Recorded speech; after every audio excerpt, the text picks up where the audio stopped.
mokili pasi mingi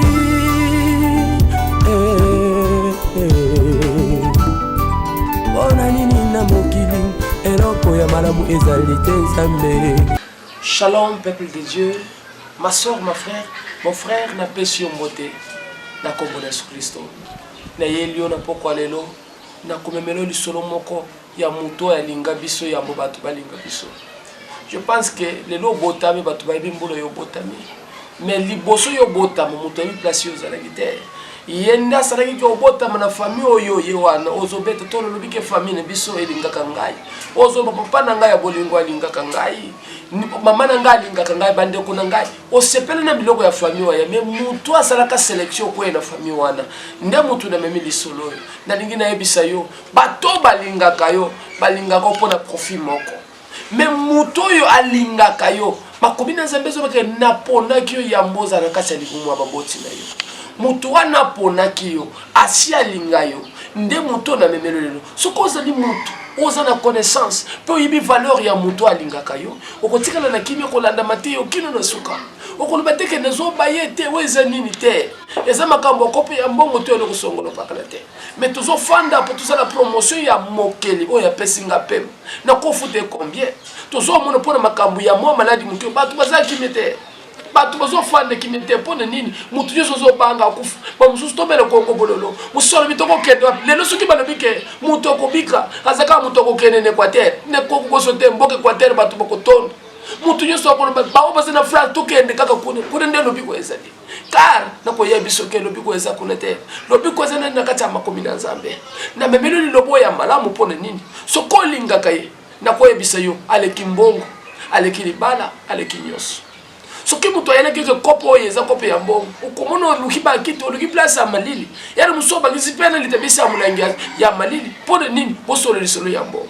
pona nini okendo ozoloba kete lisolo nanga batu bayoka te mais lisolo nazo memelo lelo eza ya muto oponi yo muto apranchaka muto atombola elevation utaka na libote te elevation utaka na mutu songolo pagala te mais utake pa ya Nzambe dès les solos nous avons yo qu'on s'appelle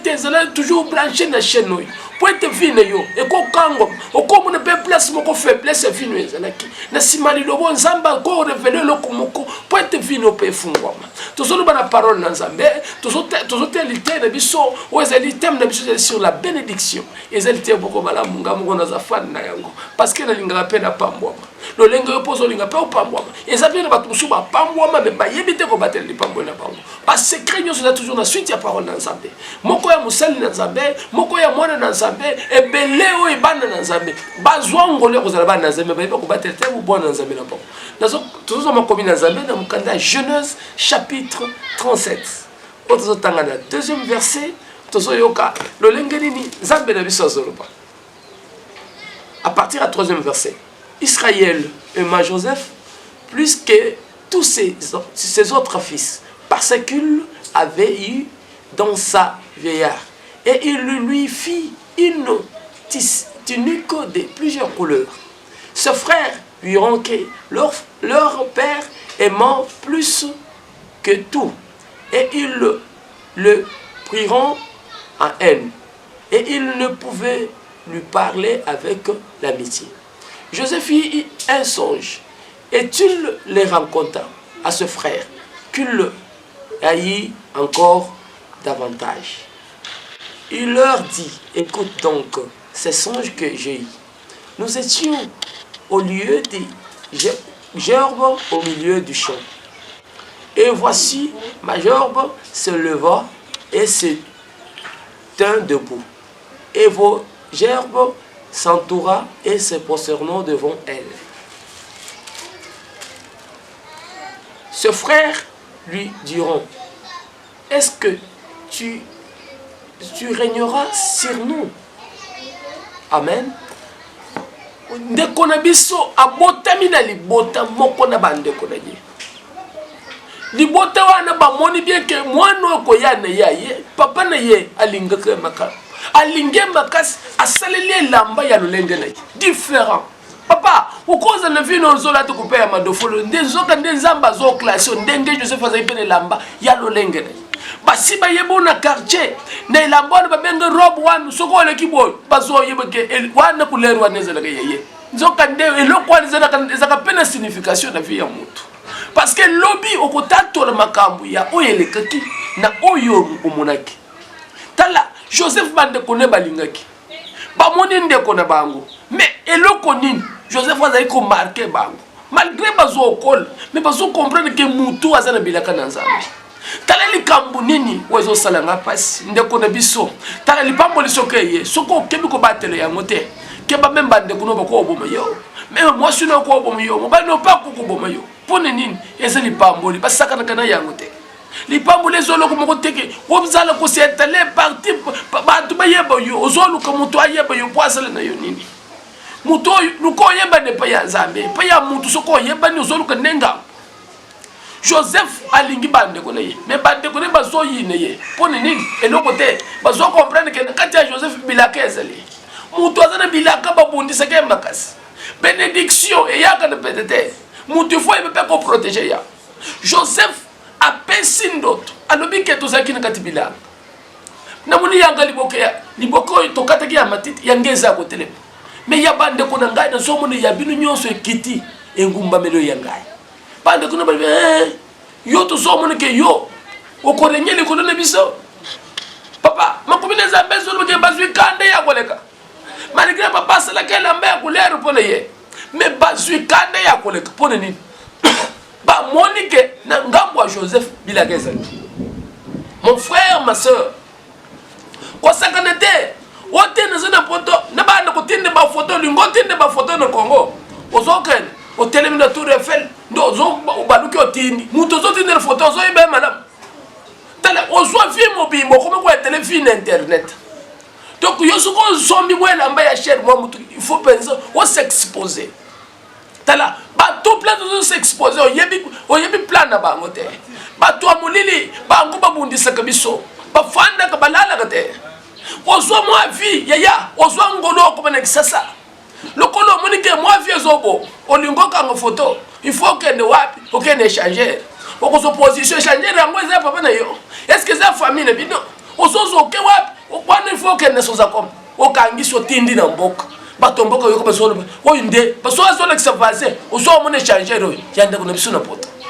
wana na kisasa yozo la nanda kwa manzanza okay utinda na poto po bitumbe bakisa talano lenge mutozo nuko bitu ezana batu musuba migrezele bangu ko mabulo okufa ebele batu balukike ba mibi bakotele ba pone nini azoli yesu kazola ambu akolu kateke moi mafutele na kibete il faut ele chono na batu suba yoko so ndebi tumbe yele yote yango so mone fine yo kumba bwake lo mbasu lelo lobi baba kisalita bisambasu lobi kuno baba kilo maladi songolo pakala pone nini lobi ko bateli pambo lo yote li pambo lese loko ya petete tala mutu pone ko matena nzete c'est facile te oso mone mutokozo inéditable pone ko quoi c'est très facile tala na vie comme teza la petete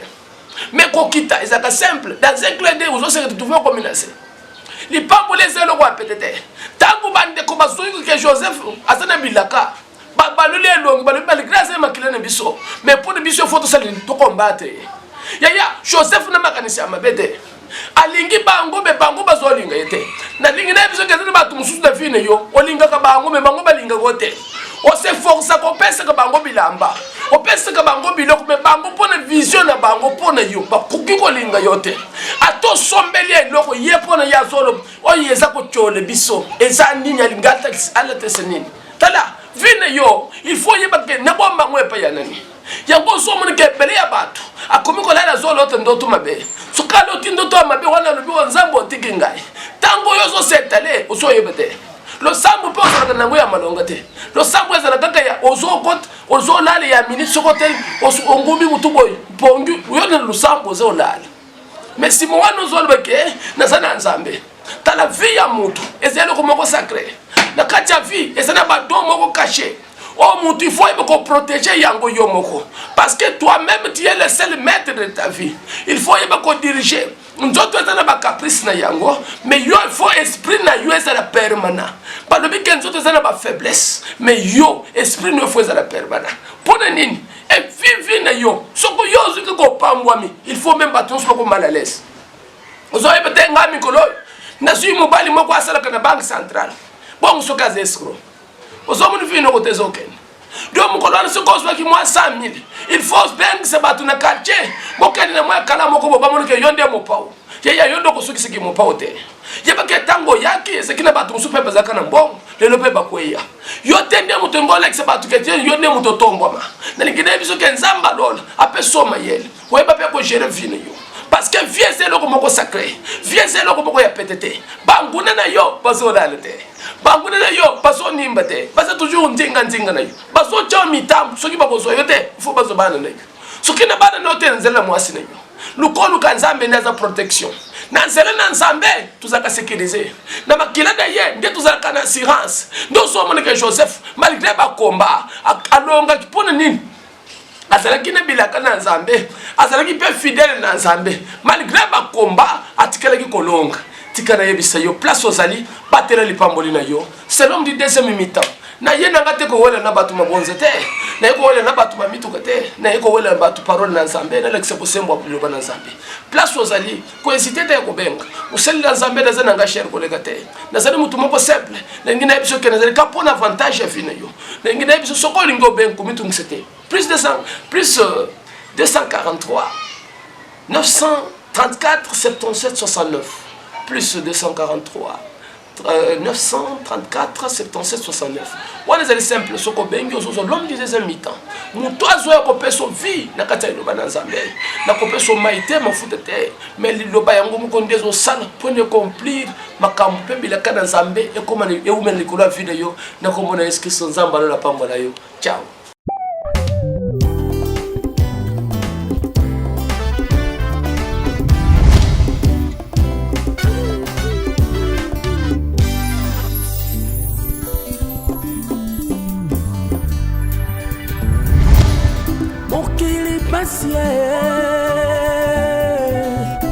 Mokili pasi mingi